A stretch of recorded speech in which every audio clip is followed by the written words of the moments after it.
Et ça, je vous donne un exemple que j'ai vécu à presque 3/4. Il y avait un militaire qui avait une femme. Et ce militaire, sa femme en question, ça fait longtemps qu'ils étaient mariés, mais la femme n'avait jamais eu d'enfant.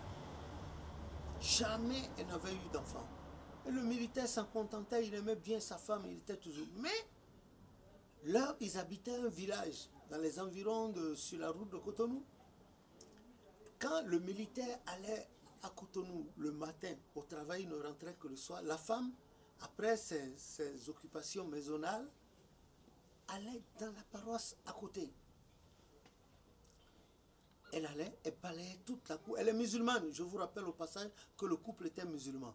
Donc elle, quand elle a fini ses occupations domestiques, elle allait passer la journée dans la paroisse là et elle nettoyait la cour de la paroisse, elle nettoyait le temple, elle s'occupait des toilettes, etc. Tout. Elle balayait le devant, la façade extérieure de la paroisse.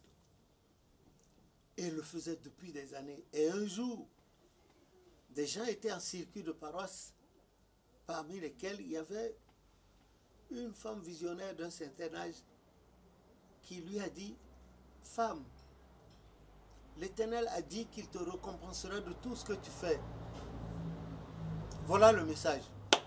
Ni plus ni moins. On ne lui a pas dit de prendre une bougie, de faire une action de grâce. On lui a demandé seulement d'être en joie et de se souvenir de ce que l'Éternel lui a dit. Donc pour elle, quand on lui a dit, ah, l'Éternel a dit qu'il te récompensera de tout ce que tu fais, pour elle, c'est que son mari va lui trouver de l'argent et va faire un commerce et puis devenir riche. Ils étaient là, des années sont déjà passées après qu'elle ait eu cette révélation.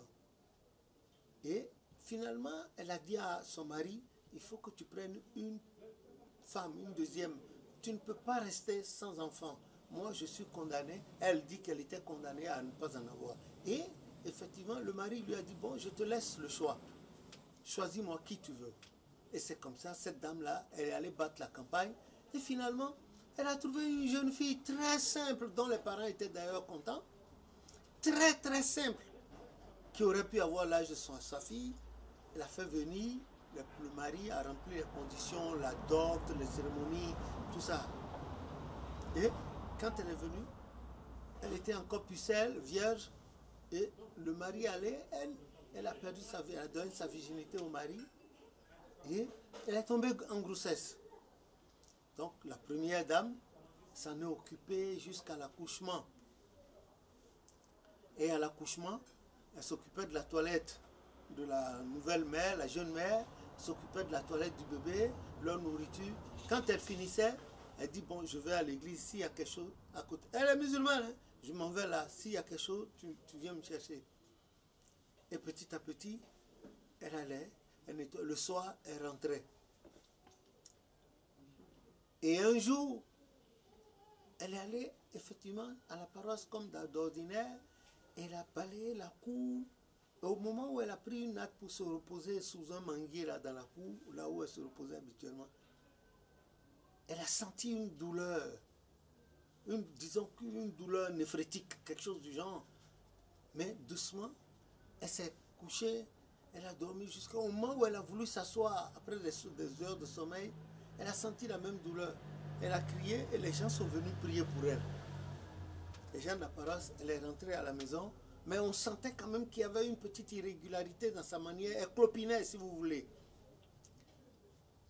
Elle est rentrée quelques instants après, son mari est rentré du travail. C'est un militaire qui travaillait sur Cotonou. Eux, ils étaient dans un village sur la route de Porto-Novo. Cotonou-Porto-Novo. Donc, et elle a dit au mari qu'aujourd'hui, voilà ce qu'elle a eu. Ce qu'elle a eu, le mari lui a dit, il n'y a pas de problème. Donc, demain matin, tu vas dans le village à côté, parce que dans leur village où elles étaient là, village devenu certainement quartier de ville aujourd'hui, il n'y avait pas de maternité ni de soins. Donc c'est dans le village à côté qui était le chef-lieu de leur commune de dépendance politique, administrative.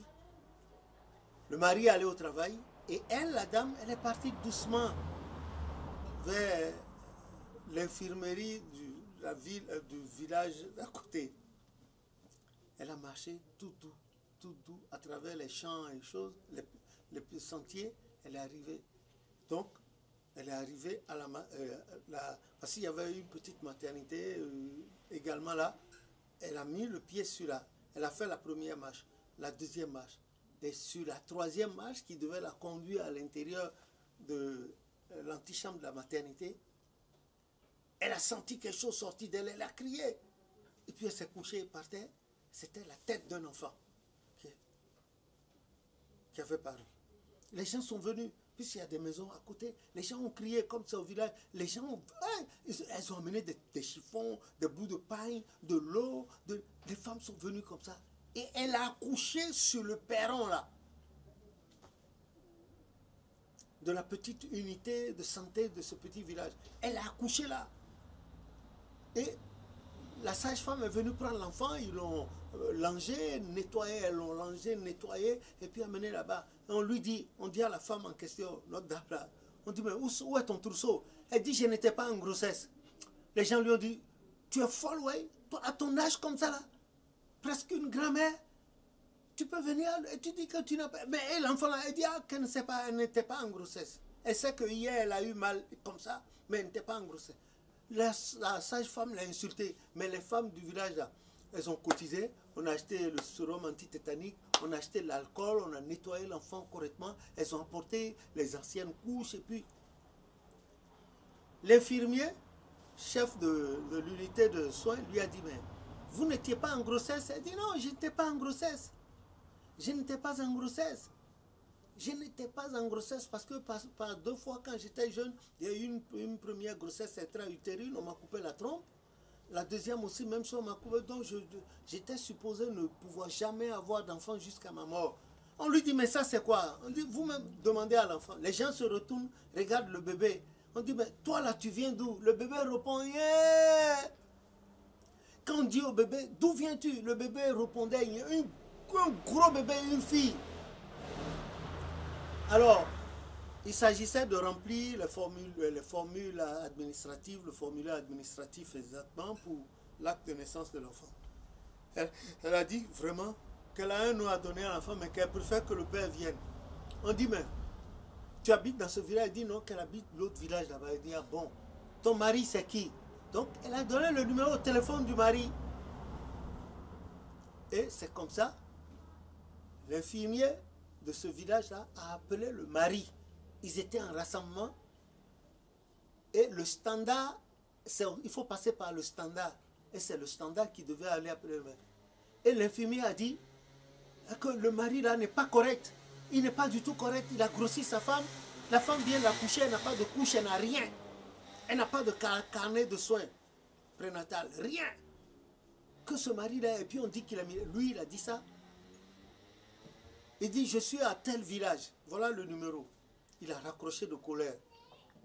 Parce que l'autre, la femme continue de dire qu'elle n'était pas en grossesse pour son âge.